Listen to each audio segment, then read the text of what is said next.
Bonjour, le monde est figé dans la tension. Les États-Unis donnent le feu vert aux frappes en profondeur en Russie et Moscou répond par une démonstration de puissance nucléaire. Tandis que des combats de position se déroulent sur les champs de bataille, une véritable tragédie diplomatique se joue dans les coulisses de la politique européenne avec des ultimatums et des alliances inattendues.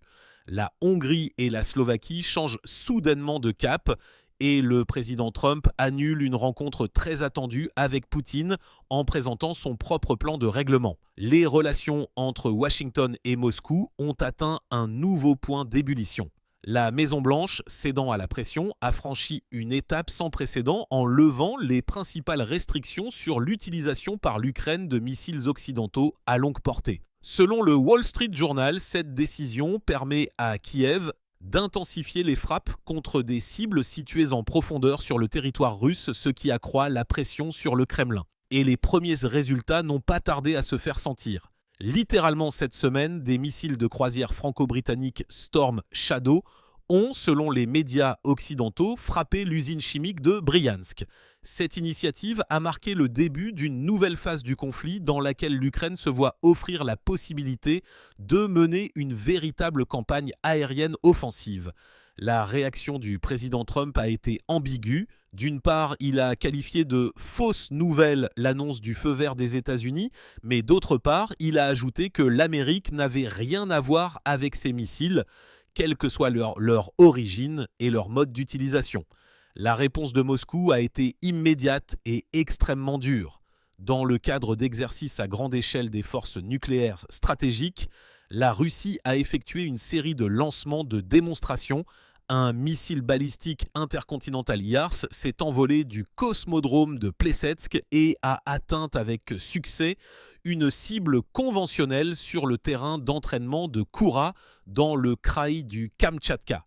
Presque simultanément, un missile balistique Sineva a été lancé depuis un sous-marin nucléaire dans la mer de Barents.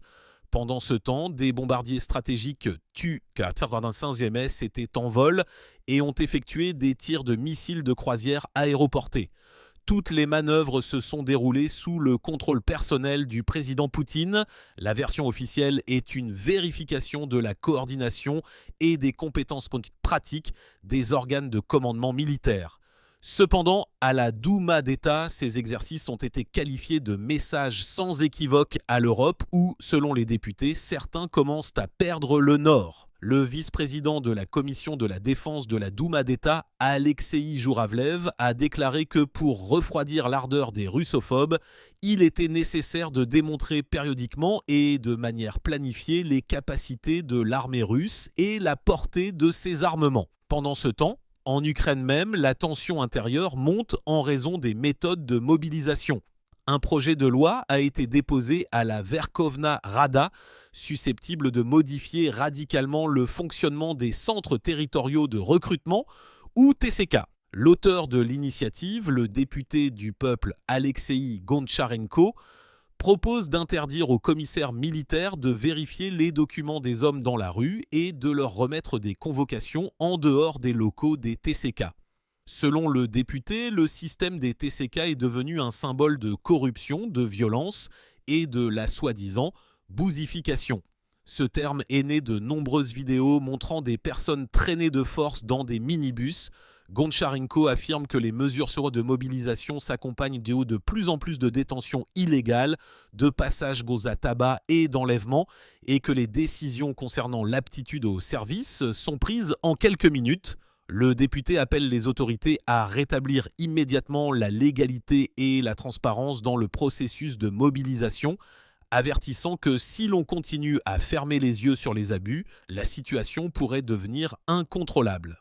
Je rappelle que Goncharenko avait déjà présenté des initiatives visant à réformer les TCK, proposant d'introduire un uniforme spécial pour leurs employés afin qu'ils puissent être facilement identifiés dans la rue. Sur le front diplomatique, un grave conflit se prépare au sein de l'Union européenne. La Pologne et la Hongrie sont au centre du scandale. Le chef de la diplomatie polonaise, Radosław Sikorski, a répondu avec véhémence à son homologue hongrois, Péter Szijjártó, laissant entendre que le commandant des forces de systèmes aériens sans pilote de l'Ukraine, Robert Magyar-Brovdi, pourrait porter un coup dévastateur à l'oléoduc Druzhba. C'est par cette artère que la Hongrie reçoit le pétrole russe.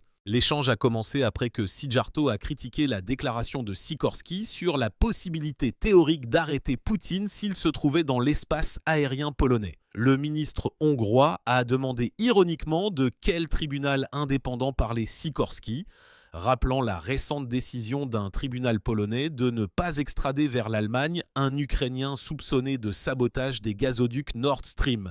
Sikorski a rétorqué qu'il était fier du tribunal polonais qui avait statué que le sabotage contre un envahisseur n'était pas un crime et a exprimé l'espoir que le courageux compatriote de Szijjártó, le major Magyar, mettrait enfin hors service l'oléoduc qui alimente la machine de guerre de Poutine. La porte-parole officielle du ministère russe des Affaires étrangères, Maria Zakharova, a immédiatement réagi à ces déclarations, comparant la rhétorique de Sikorski aux actions des organisateurs des attentats les plus terribles de l'histoire et se demandant quelle autre infrastructure civile, selon Oussama Ben Sikorski, devrait être détruite. Dans le contexte de ce scandale, un revirement inattendu s'est produit dans la politique de sanctions de l'Union européenne. La Hongrie et la Slovaquie, qui avaient auparavant bloqué de nombreuses initiatives anti-russes, ont accepté de soutenir un nouveau paquet de restrictions. Budapest et Bratislava ont levé leurs objections et l'Autriche a retiré ses conditions particulières, ouvrant la voie à l'adoption de mesures sévères. Le nouveau paquet prévoit une interdiction totale des importations de gaz naturel liquéfié russe à partir de janvier 2027. En outre, des restrictions sont introduites à l'encontre des banques russes, des institutions financières d'Asie centrale et des bourses de crypto-monnaies qui, selon Bruxelles, aident Moscou à contourner les sanctions. Le Premier ministre slovaque, Robert Fico, a annoncé qu'il levait son veto après que l'UE eut promis d'accorder une attention particulière à la question des prix élevés de l'énergie. La Hongrie a également changé de position. Le chef de la diplomatie, Péter Szijjártó, a reconnu que les intérêts nationaux fondamentaux du pays n'étaient pas affectés. Le paquet comprend également des restrictions commerciales à l'encontre des entreprises chinoises et indiennes qui aident la Russie à contourner les sanctions. Et une interdiction d'exporter des biens d'une valeur de plus de 40 milliards d'euros utilisés dans l'industrie militaire russe. L'annulation de la rencontre entre les présidents Trump et Poutine à Budapest a été l'événement clé de la semaine. Elle a été précédée d'un éditorial dans le New York Post, le journal préféré du président américain, appelant à faire plier Poutine. La rédaction a proposé à la Maison-Blanche d'introduire des sanctions secondaires contre la Chine et les pays acheteurs de pétrole russe et enfin d'accepter les conditions de Kiev et d'envoyer à l'Ukraine des missiles à longue portée, tels que les Tomahawk et Barracuda. Le président Trump semble avoir écouté. Il a annoncé l'annulation de sa rencontre avec Poutine. Et dans le même temps, le ministère américain des Finances a imposé des sanctions contre les deux plus grandes compagnies pétrolières russes, Rosneft et Lukoil. Trump a appelé Poutine à cesser immédiatement la guerre et a exprimé l'espoir que Zelensky et Poutine feraient preuve de sagesse et s'arrêteraient aux lignes de front actuelles. Le président ukrainien Volodymyr Zelensky a qualifié cette proposition de bon compromis. Dans son allocution, il a déclaré qu'après leur longue conversation avec Trump, le président américain avait publiquement proposé de s'arrêter là où se trouvent actuellement les partis et d'entamer des négociations. Toutefois, Zelensky a exprimé des doutes quant au soutien de Poutine à cette idée.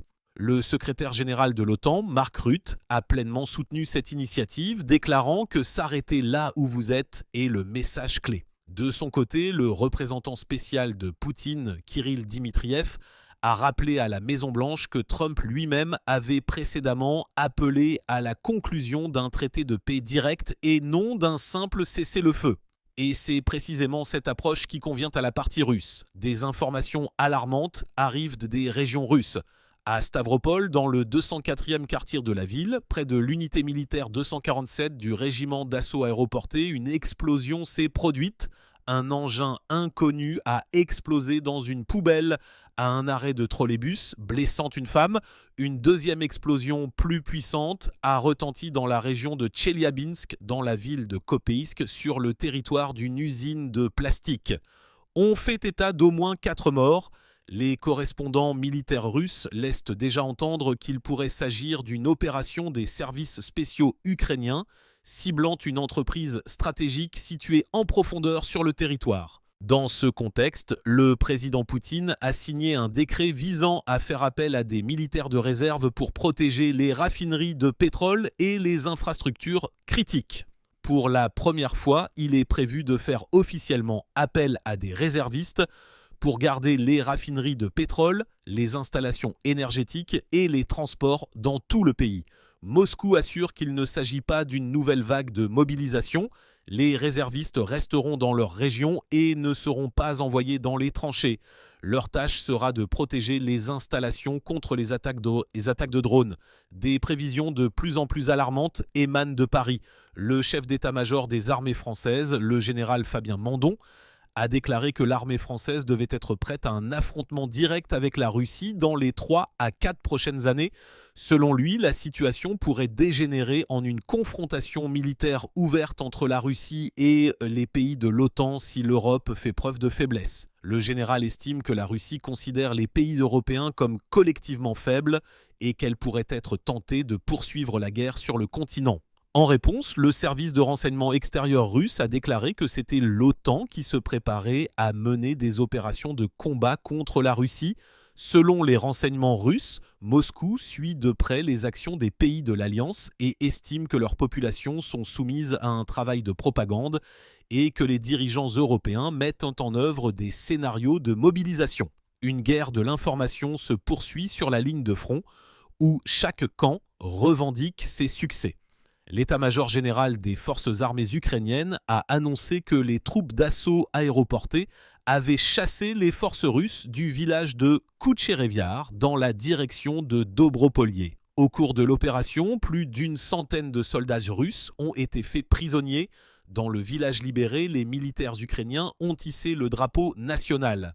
Dans le même temps, le ministère russe de la Défense annonce le repli des forces armées ukrainiennes et la perte de localités. Selon le ministère, les troupes anti-russes ont pris le contrôle d'Ivanovka, à la frontière de la région de Donetsk, et de Pavlovka dans la région de Zaporijjia, nettoyant ainsi une importante zone défensive ennemie sur la rive droite de la rivière Ianchour d'une superficie de plus de 5 km². Dans le contexte de ces déclarations contradictoires, des analystes occidentaux, notamment du New York Times, estiment qu'aucune percée stratégique n'est attendue sur le front dans les 6 prochains mois. Ni l'Ukraine ni la Russie n'est en mesure de remporter une victoire décisive. Dans le contexte de la tension géopolitique, la nouvelle d'une opération spéciale conjointe de la Russie et du Kazakhstan semble particulièrement inhabituelle. Les forces de sécurité d'Astana ont mené une opération sur le territoire de 3 régions russes. L'objectif était d'éliminer un groupe criminel transnational qui se consacrait à la fourniture et à l'activation massive de cartes SIM utilisées pour des appels frauduleux dans de nombreux pays du monde. Au total, plus de 19 000 cartes SIM d'opérateurs kazakhs et européens, ainsi que des dizaines de téléphones et d'ordinateurs portables ont été saisis. Sur les ordinateurs, des journaux contenant des milliers de numéros activés, qui étaient utilisés dans des appels factices et des escroqueries financières, ont été découverts. À l'issue de l'opération, 4 citoyens russes ont été arrêtés. Alors que les liens avec la Russie se rompent, l'Union européenne recherche activement de nouveaux partenaires en Asie centrale. Bruxelles mise principalement sur l'Ouzbékistan. Sur l'invitation des dirigeants de l'UE, le président ouzbek Shavkat Mirziyoyev se rend en Europe. Il ne s'agit pas d'une simple visite diplomatique. Tachkent et Bruxelles se préparent à signer un accord de partenariat et de coopération renforcée. Ce document devrait porter les relations à un nouveau niveau, ouvrant à l'Ouzbékistan l'accès aux capitaux, aux technologies et aux investissements européens. L'ordre du jour des négociations comprend le commerce, la finance, l'énergie, l'innovation, les transports, l'éducation et la science. À Bruxelles, Monsieur Mirziyoyev s'entretiendra avec les plus hauts dirigeants de l'UE et rencontrera les dirigeants des plus grandes entreprises et banques européennes. C'est tout pour aujourd'hui les amis, merci beaucoup d'avoir regardé, n'oubliez pas de soutenir mon travail avec un like, un abonnement et un commentaire. À demain. Moi,